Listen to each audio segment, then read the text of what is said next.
Hello everyone. Welcome to Coaching Teng Talk. So I am Coach Candee Teng from Life Coach Philippines, and this is coaching for mental fitness. So this coaching conversation is for individuals who wants to become mentally fit so they can be empowered to take full responsibility and accountability with their life, with their decisions in life, regardless of their mental condition or their mental state. And my mission is to empower 1 million mentally challenged individuals to live independently and responsibly so that they can take full control of their life towards healing and recovery. So thank you for joining me live today, and please leave your digital footprints by letting us know where you are coming from today. And please do tag a friend and circulate this video to help us reach more individuals who might be in need of what I'll be sharing for this session. So you may also give some shout outs to people you want to greet and reach out with some inspiring message. So just in case you are watching this on a replay, then please do comment hashtag replay. So I'm streaming via FB page of Life Coach Philippines and YouTube channel Coach AI-Connect. So if you are new to our platform, please like, follow, and subscribe. And for my topic for this session, it's JOMO for your healing. Ayan. So sino po dito ang may alam ng JOMO? Who here knows the meaning of JOMO? So if you know what JOMO means, okay, then please do type it in the comment box below. So remember that this is a safe space and your thoughts, your feedback, your comments are very, very much welcome. No, this is in order for us to have a meaningful and healthy conversation throughout this session. Ayan. So again, what do you know about JOMO? So do you know the meaning of JOMO? So if you know the meaning of JOMO, then please do type it out. Please do share it with me. Ayan. Aantayin ko po. Anyway, okay. So as you do type the meaning of JOMO, no, they allow me to, of course, introduce myself just in case you are new and you're meeting me for the first time. No? So again, my name is Life Coach Candee Teng. I'm from Life Coach Philippines. I'm a professional CACC life coach and a mental health coach. And as a life coach, I help mentally challenged individuals to live independently and responsibly so that they can take full control of their life towards healing and recovery. So as you can see on the screen, I'm also a public scholar speaker no, of Master Coach A Strive Speak, a 6-step to 6-figure speaking career training program. I'm also a Master Builder apprentice of Master Coach A, and we build tribe as we help your unstoppable dreams come true. I am the creator and founder of When Comfort is Not Too Comfortable Coaching Community. And I am a proud coachee of Master Coach A. So we have been in partnership for 4 years now. And I really, really love partnering with Master Coach A and learning so much with Master Coach A. So when I came to Master Coach A, I was suicidal and I was clinically diagnosed with multiple mental illnesses. But after 1 year of being in the program with her, no, my mental illnesses healed. So we really work on not only my mental wellness, but actually my mental fitness. That's why we have coaching for mental fitness because it is my journey as well that I'm sharing with you and imparting with you. And for this transitioning no from this is actually um I have been learning so much from Master Coach A, but what really captured me are mental models. So later on, I will be talking about mental models and how you can apply no simple mental models. This is mental models like made easy, no. So, binaba siya sa amin ni Coach A. We learned this to the Be Learning Society. So, just in case you want to be a mental model collector like us, we have mental model collectors there joining you on on the street. So, you can see them. So, yung mga mental model collectors, hashtag mental model collectors. So, you can actually apply mental model to any areas of your life. And you can actually apply mental model in order to facilitate your healing process for your mental health or your mental challenges or to overcome mental challenges. So, yun po siya, no? So, before I proceed and before I begin, of course, I invite you to get your hashtag Pack My Bag moment. So, these are your intentional learnings, moments, word sharing, lessons that resonates with you. And these are powerful truths na syempre, no? This can be powerful truths na masushook ka Di ba? Gugulat ka, and also it can actually hurt you, no? Sabi nga nila kasi, the truth hurts. Ayan. And usually though, when you get this, you usually say, okay na ako, no? So if you can just get one learning from this session, it will help you so much. It will help your mental fitness. It will help your brain. Okay. So just like your bags, no, that you carry around with you as you travel through life, no, this bag, no, yung hashtag pack my bag moment are learnings that you can bring with you, no, throughout all your seasons in life. Kaya siya hashtag pack my bag moment. And of course, I invite you, no, as you are going to be blessed with the session this afternoon, then I invite you to bless other people as well as you share it on your timeline. And maybe, no, you can tag a friend who knows can benefit from the topic for this session. Again, it's JOMO for your healing. So if you know what JOMO means, please do type it in the comment box. So just in case as well, no, you want to put a context so people will know where your hashtag pack my bag moment comes from, then you can put hashtag coaching think talk, hashtag mentally fit feel, and hashtag mental fitness. Ayan. So again, I will just share this a short, a very, very short session. Okay, so I will be just introducing what JOMO is. And actually, JOMO is a mental model, just in case you don't know. And if you case you look it up on the internet, you will not really see what JOMO means. When I say what JOMO means is they will just relate this for being mindful, no? Oftentimes is being present and being mindful in the present moment. But that's not JOMO. No? That's not joy of missing out. There's deeper understanding on joy of missing out. And this is actually um, a mental model as well. No? This is part of a mental model that we have learned under multiplier skills. No? Si JOMO, joy of missing out. And then again, no, what are mental models? So mental models are your perspective in life. These are your held beliefs, no, strong beliefs in life. Usually nag-operate siya through models that we have in our mind. So the fewer models that you have, the less, of course, resourceful that you will become, the less creative you are. When I say creative, no, creative in terms of seeing things and viewing things, and of course, coming up with solutions on your own problems and situations in life. So yun siya, no, nagiging limited. So think of your mental models as tools, no, tools. So when you look at a thing, no, kunyari, example of that is a hammer. If all you have is a hammer, then everything that you see will be nails, di ba? So what if hindi siya nail?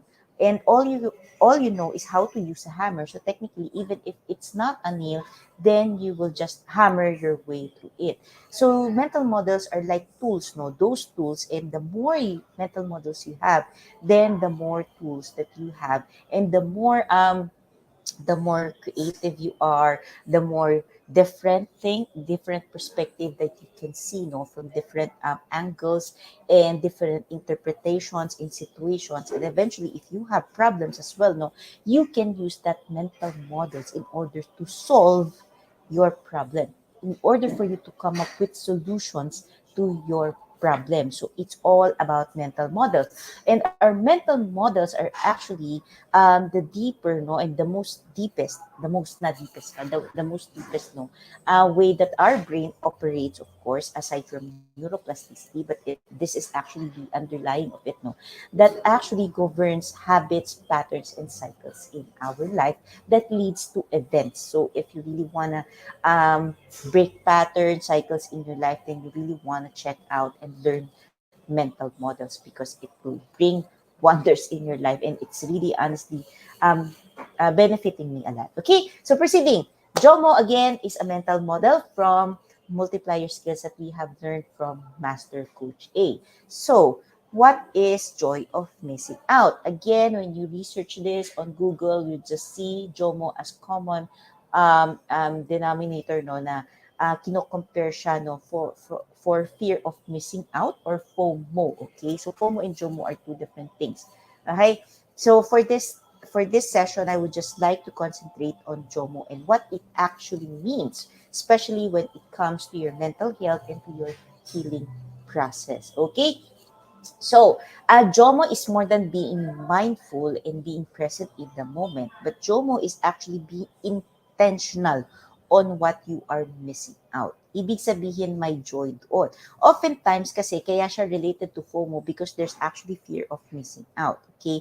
When you talk about fear, madami yan. Okay? So, it can be fear that people will judge you, people will ridicule you, and so on. No? But actually there is as well joy of missing out. And I would share with you, no, especially now in the era of digital advancement, no, especially social media, people are so used to scanning, no, through the internet, looking at Instagram, TikTok. Alam mo yung what's in, oftentimes when what's in, no, you have that fear of missing out. But did you know that actually the joy of missing out on what is actually viral, no, on social media, madami to. I'm only just starting on the social media. No?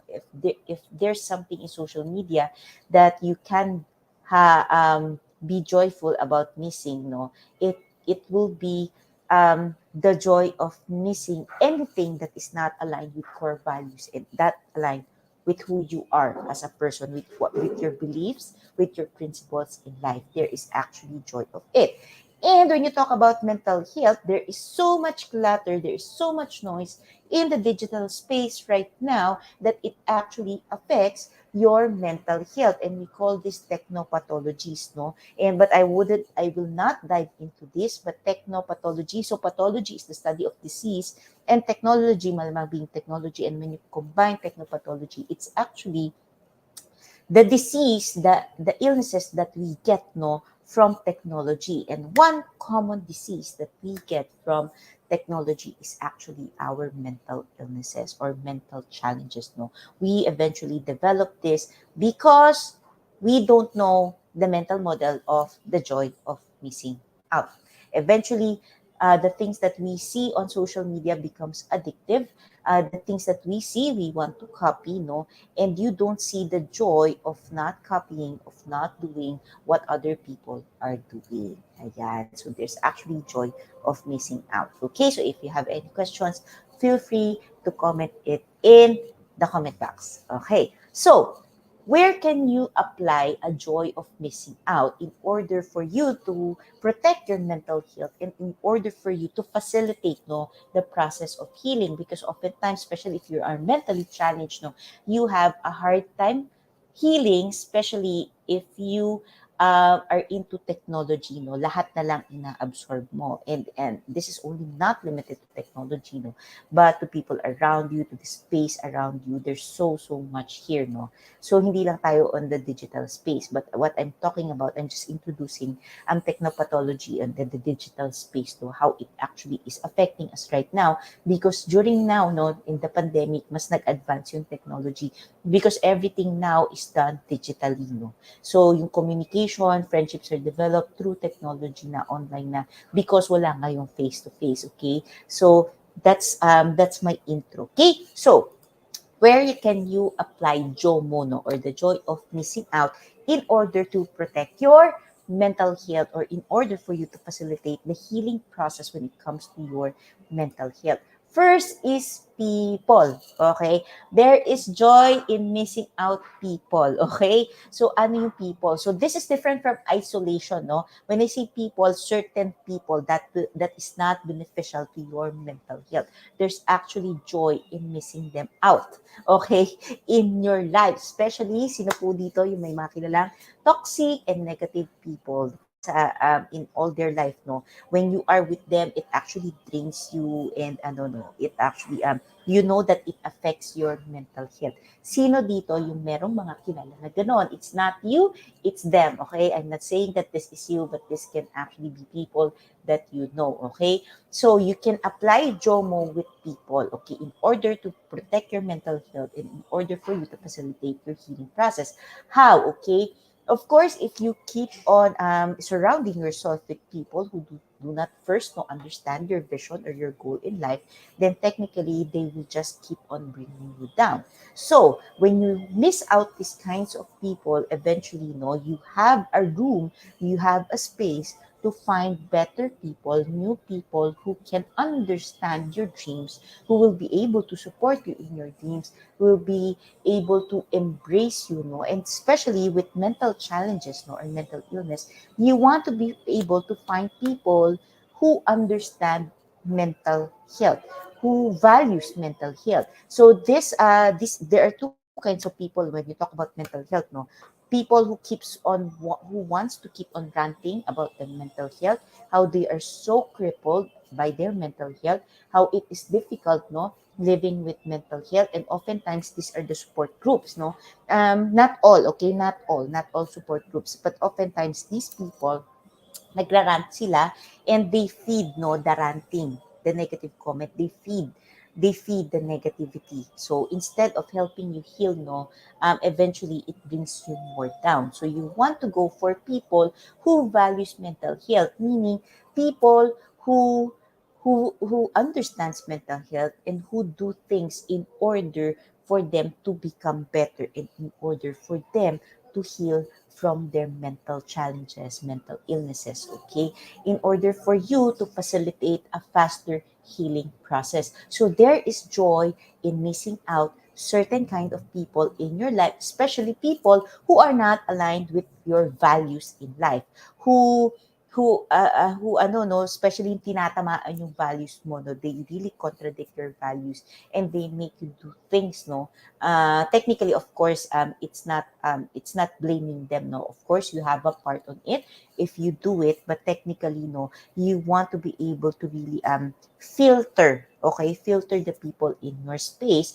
And if you do not know that there is such a thing as joy of missing them out in your space, the mental model of it, then technically you will be scared of letting these people go. So just imagine what life will look like if you find more people who can support you, who can understand you, versus remaining in wherever you are now with the people that doesn't support you, that doesn't understand you, know, that even brings you down and looks down on you.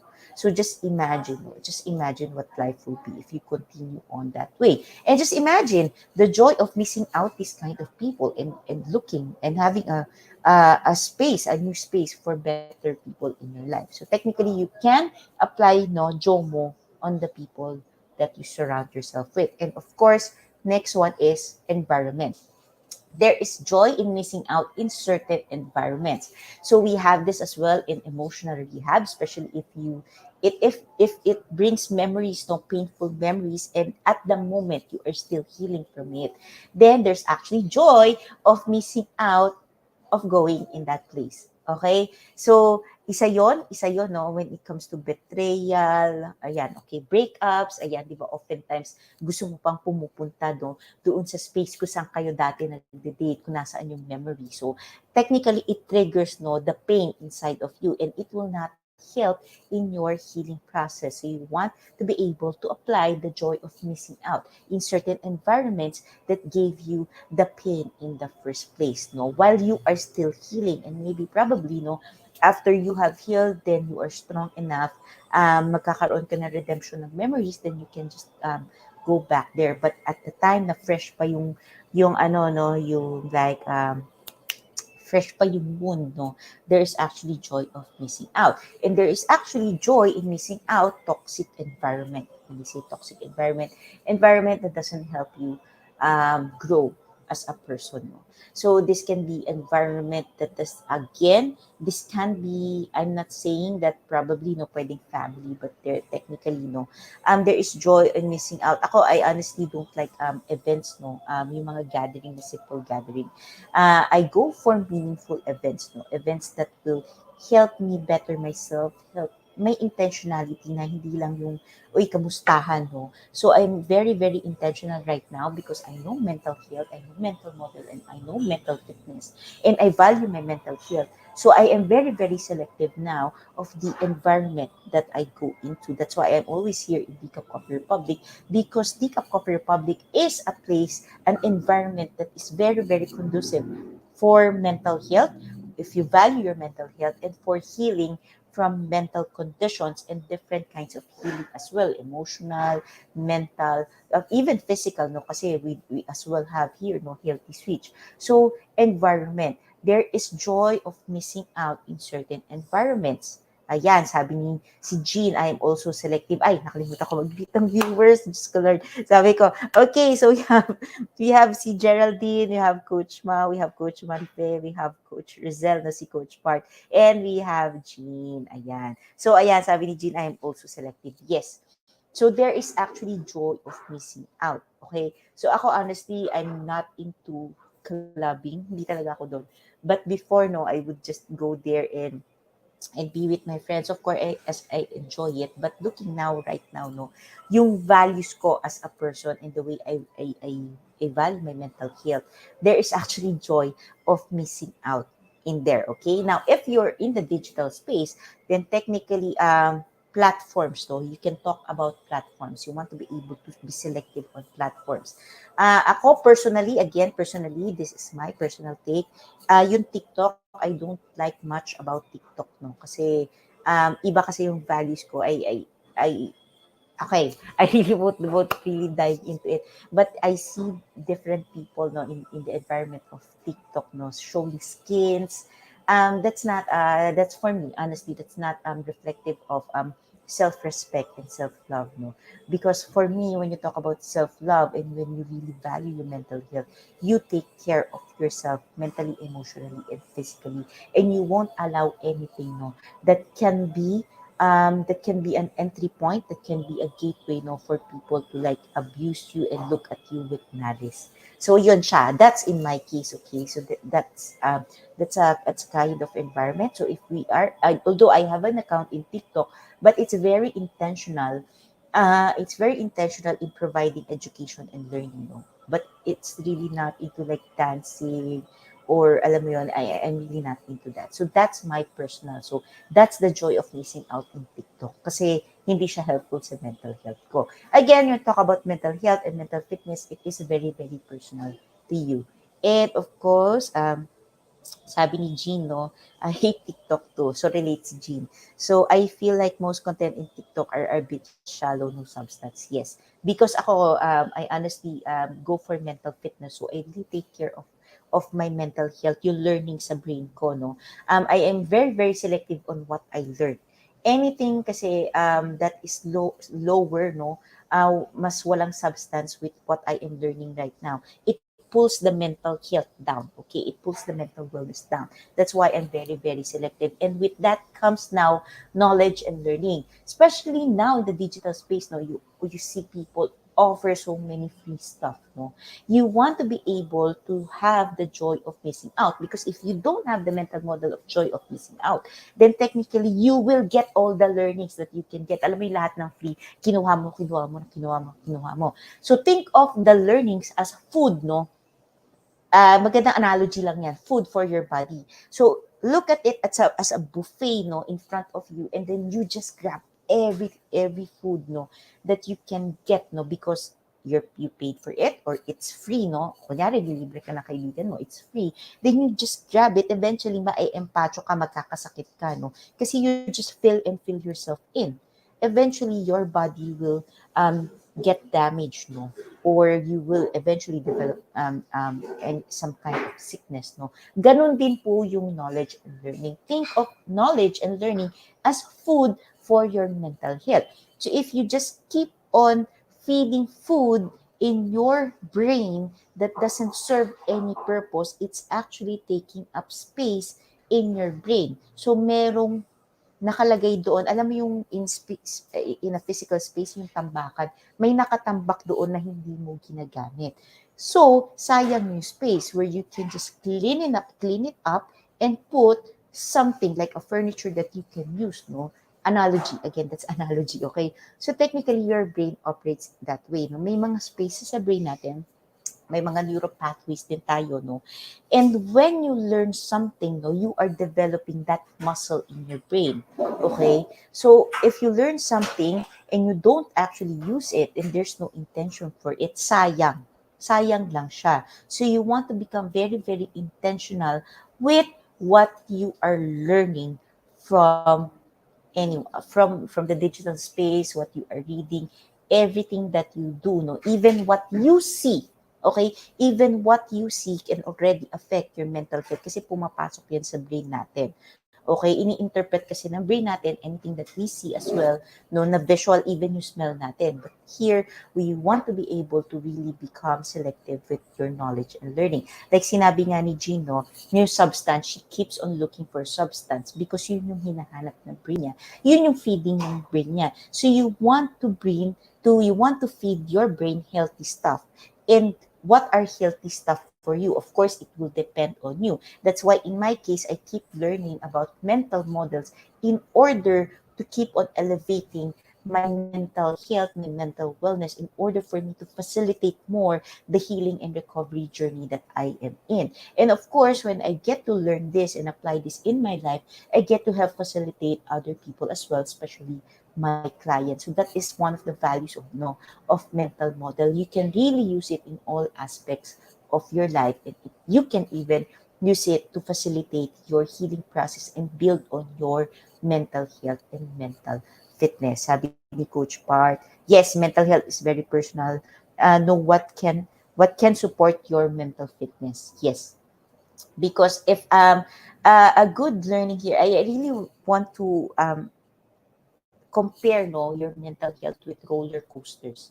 When you learn something that is of high caliber, and then you suddenly feed your brain with lower levels of learning. So technically, imbis na paangat ka, bumabagsak ka. And then technically, what people miss out is the principle of momentum and principle of gravity. Because higher your learning is, and then you lower down your level of learning, yung brain natin, it damages the brain. No? Kawawa si brain.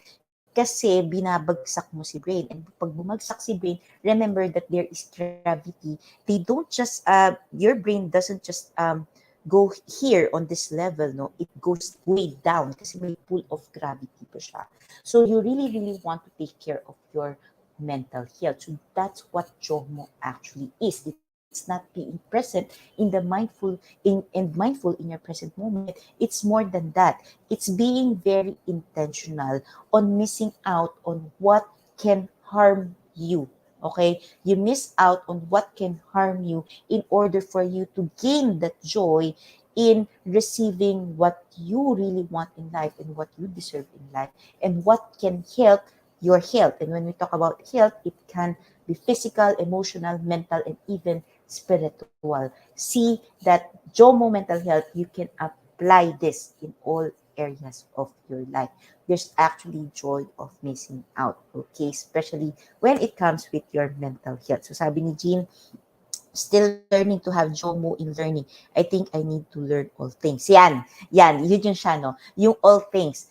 You want, Jean, you want to be mindful kung saan yung direction na pupuntahan mo. It matters for you to have a vision and a goal because anything that you learn, you want to be able na magagamit mo siya. Like it's very intentional with your goal and your vision in life. Anything outside of it, you actually don't need it kasi hindi naman yun yung pupuntahan mo. Alam mo yung sinasabi nila na additional learnings won't hurt much. Well, actually it will, no, because it takes up space in your brain where you can use that space, no, in order for you to further your journey towards your goal and your vision.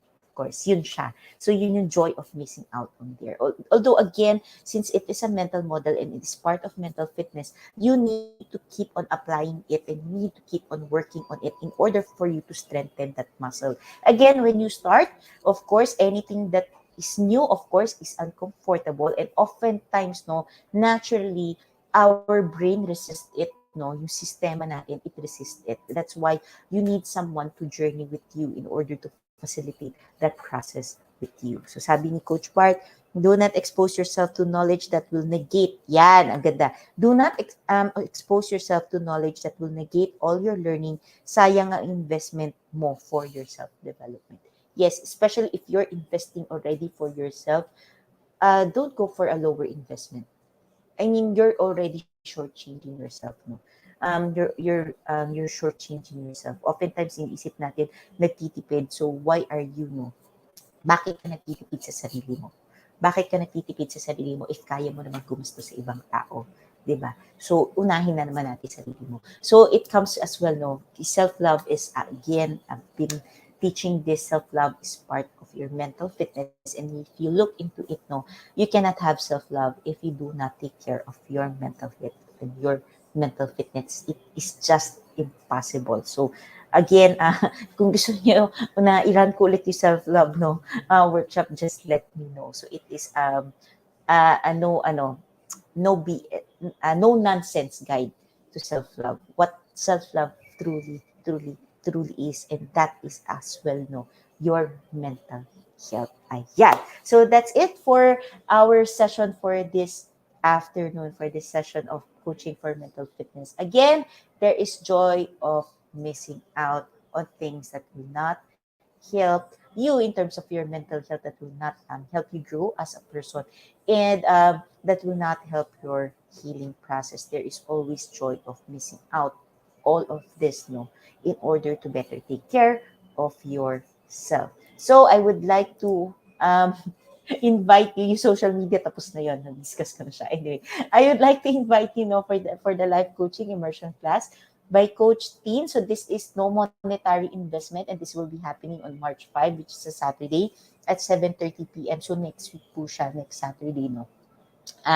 If you really want to get to know more about coaching and experience coaching and know what it's all about and how it can help you, know, either personally or professionally, then I invite you to join the life coaching immersion class. Okay. So as I end this conversation, let me invite you again. JOMO, or the joy of missing out, is a part of mental model. Okay. So let me invite you to be part, no, and to become a smart holder of B-Learning e-card and become a mental model collector like me, or and like the people that you can see on the screen. So just in case you are not yet a smart holder of B-Learning e-card, then of course you are missing the perks that we are enjoying, especially, knowing how mental model works and how you can apply it in all areas of your life to help you gain the success that you want. So connect with Coach Giselle through 0917-586-1661 to join the B-Learning Society, which is the 10th maker of B-Learning homes for mental fitness. So you get to enjoy a 5% food and beverage discount from Decaf Coffee Republic. You get a full access pass to the Mental Model Masterclass of Master Coach A, which happens every fourth Saturday of the month. Plus, you get to benefit from a 90-minute free coaching session with senior coaches from Life Coach Philippines. So you want to be able to save the date, February 26, which is tomorrow. So you still have time, no, to enroll in B-Learning Society and learn about mental models. Okay. So this is at 7 p.m. And our next mental model masterclass is all about fractal productivity mental model. So with the advancement, no, and the availability of labor-saving devices and technologies, our biggest challenge now isn't really about working too much, but what to do with all of our free time. So join Master Coaching inside B-Learning Society tomorrow at 7 p.m.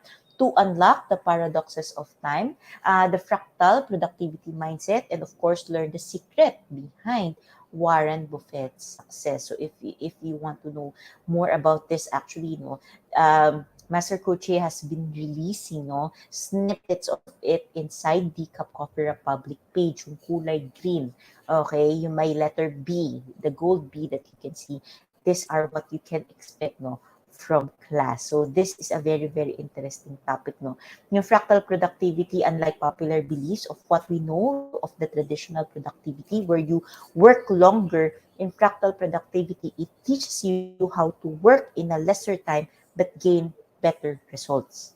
Okay? So interesting enough, no. You can work 5 to 10 minutes of your time daily and produce the result, no, that you want to achieve, and actually even you can even multiply these results, no, with the fractal productivity mindset. So you have more time in your life as well, more time to do things. And of course, when you talk about productivity, dito nanggagaling ang if you know of the saying, no, you work smart, not work hard, no. technically, the underlying mental model behind that is the fractal productivity mental model. So I really, really, really invite you to join. Okay? So connect with Coach Giselle to 0917-586-1661 for more information and registration assistance. Now, for individuals who intend to embark on a journey of becoming a certified life coach like us, Master Coach A offers co-actively co-create life coach certification program. So this is a CPD accredited course with 40 credit units. So when you talk about CPD, it's continuing professional development, and it's all about learning new things or refreshing your knowledge by doing new things. And this what makes the ACC Life Coach Certification Program the perfect track for your continuing professional development. So life coaching is the 21st century learning experience that is empowering professionals to enhance their skills in multiple domains, and thereby they increase their relevance and their value in an increasingly complex and competitive workplace, especially now with the Great Resignation. This will help you a lot. So the CACC course includes a 21-day web-based learning, a 3-day live coaching bootcamp with Master Coach A, and a 3-day live business bootcamp with senior coaching team. And the program package also, you can see on the screen, no, comes with so much bonuses. So you get to have a 1-month free membership on upskills, no, Blueprint Circle. You, of course, get the lifetime support from our community. You get 3 done for you coaching programs, so that when you get your certification, you can already jumpstart, no, your coaching profession with the coaching programs of Master Coach A, which is the riding the wheel of life, transforming stress into good stress, creating relationship that last, especially, no, transforming stress into good stress and creating relationship that last. Many people needs that nowadays. So automatically you can just jump off from your coaching profession. Okay? So just connect with Coach Giselle to 0917-586-1661 to discover the opportunities awaiting for you in this very fulfilling profession, which is the second fastest growing profession in the world today. So do join us for another coaching conversation tomorrow with Coach Orville for Coaching for Courageous Living at 10 a.m., with Master Coach Jasmine for Coaching for Frontliners at 2 p.m., and Coach Joanna for Coaching for Moms in Transition. Once again, this is Coach Candee Teng from Life Coach Philippines for Coaching Think Talk, because coaches like us think and talk like this, and this is us in the Philippines. Laba boom, laba boom, laba boom. Bye-bye! As a business owner, are you overwhelmed by the need to post beautiful, engaging content every single day? Are you left wondering what to write? Tired of scrolling through stock photos that all start to look the same? Confused by complicated graphic design programs? Rise Up Creatives is here to help.